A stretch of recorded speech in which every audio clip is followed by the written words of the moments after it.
Почитувани, државните институции треба да работат за заштита на правата на граѓаните. Владините институции мора да работат слободно и професионално и да бидат посветени на спроведувањето фер, слободни и демократски избори. Но за жал, со денови поред, слушаме дека владени пари се доделиле на невладините организации. Според официјално достапните информации, Министерството за финансии на 5 октомври во втората недела од изборната кампања распределило близу 5 милиони денари на сметките на невладините организации.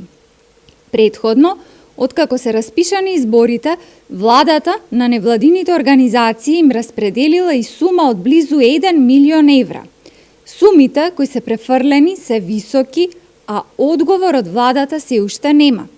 Министерството за финансии молчи за овие финансиски трансфери. Јавноста, во духот на транспарентното и демократско работење, очекува министерот Тевдовски јавно да одговори.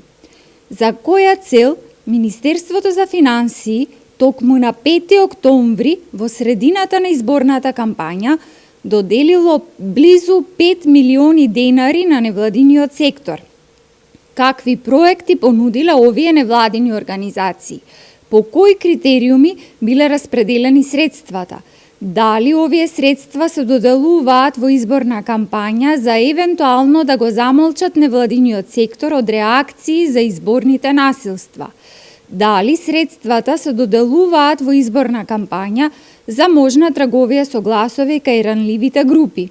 Дали во Министерството добила согласност од Државната комисија за спречување на корупција за префрлање на парични средства на невладините организации во период на изборна кампања?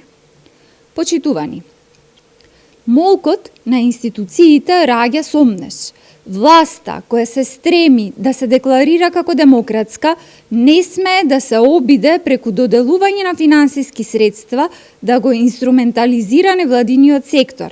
Секогаш, кога невладиниот сектор добива финансии од владата, тој во истиот момент станува одговорен пред неа, со што ја губи својата слобода и независност и влегува во самоцензура, што пак од своја страна ја компрометира позицијата на невладините организации во очите на јавноста. Не треба да заборавиме дека воспоставено цивилно општество треба да е противтежа и ограничувачки фактор на носителите на државната власт да не наметнат било какви недемократски форми над општеството. Од тука, невладиниот сектор представува значаен фактор за развој, поддршка и унапредување на државата и правата на поединецот во неа. Почитувани, владините институции и парите на граѓаните не смеат да се злоупотребуваат во предизборни и тесно партиски цели. Одамна заврши времето кога државни функционери можеле неказнето да поминат доколку ја злоупотребуваат службената положба за да вршат притисоци, закани и уцени врз граѓаните.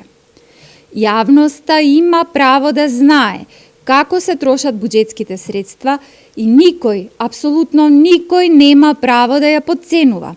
Затоа, на 15 октомври до Социјалдемократскиот сојуз ќе стигне и одговорот од граѓаните во однос на овие неумесни политики кои ги водат.